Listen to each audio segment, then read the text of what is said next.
Shalom Getri Family yang dikasih Tuhan. Mari bersama-sama menikmati teh hangat, teduhkan hati dan hadirkan semangat. Firman Tuhan yang akan memberikan semangat bagi setiap kita di sepanjang hari ini terambil di dalam kitab Injil Yohanes pasal 17. Saya akan membacakan bagi kita semua dari ayat yang pertama sampai ayat yang kelima. Demikianlah kebenaran firman Tuhan. Demikianlah kata Yesus.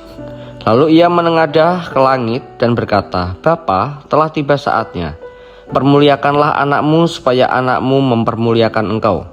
Sama seperti engkau telah memberikan kepadanya kuasa atas segala yang hidup, demikian pula ia akan memberikan hidup yang kekal kepada semua yang telah engkau berikan kepadanya.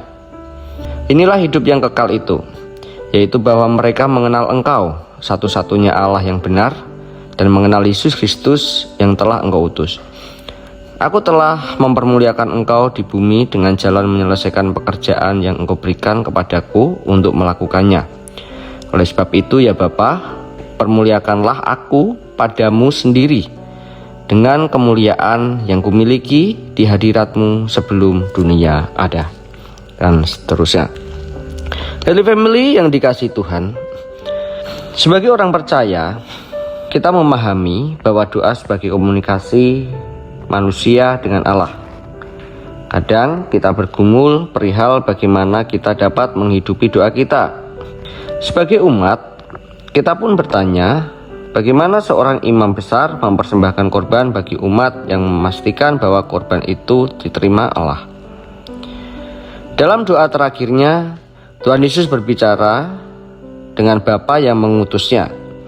Ia berdoa, pertama untuk dirinya sendiri, kemudian ia berdoa bagi para muridnya, dan akhirnya untuk orang-orang yang kelak akan percaya.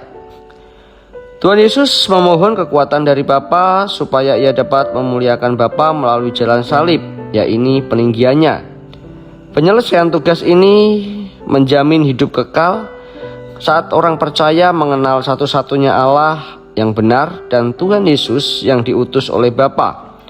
Tuhan Yesus menggenapi setiap firman yang dinubuatkan. Selanjutnya Tuhan Yesus berdoa untuk para muridnya, memohon perlindungan dan penyucian mereka dengan firman Allah. Para murid ini adalah kepunyaan Allah, Bapa yang menerima firman Tuhan yang diberikan kepada mereka. Firman itu telah mengubah hidup mereka. Dan Tuhan Yesus berdoa agar mereka tetap bersatu dalam kasih dan kebenaran ketika ia meninggalkan mereka.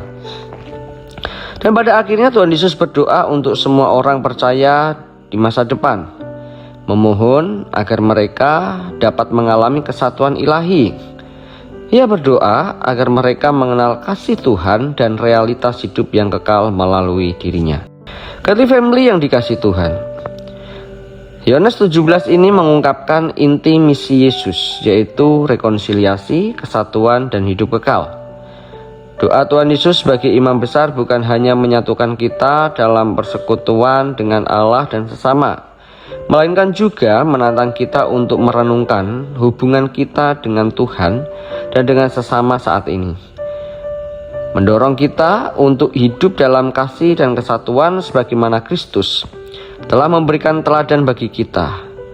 Tuhan Yesus memberikan teladan doa yang bersyafaat bagi tugasnya dan bagi umatnya. Lantas bagaimana dengan doa kita hari ini? Apakah kita mempunyai kerinduan untuk berdoa bagi orang lain sama seperti Yesus telah berdoa bagi para murid dan juga bagi setiap kita, sehingga kita dapat menjalani setiap kehidupan ini dengan mempunyai iman yang bersandar kepada Dia. Mari kita berdoa.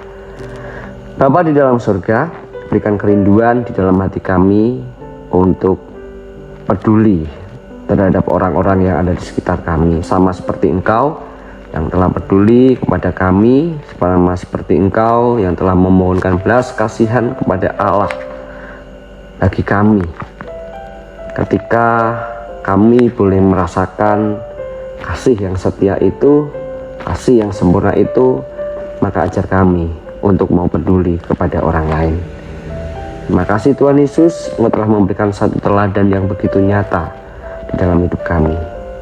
Dan kami mau belajar untuk berkomitmen, untuk berpeduli kepada orang-orang yang ada di sekitar kami. Dan mereka pun juga memperoleh damai sejahtera, sukacita, dan kekuatan daripadamu. Terpujilah namamu Tuhan, kami berdoa dan bersyukur. Amin. Selamat beraktivitas, Tuhan Yesus memberkati.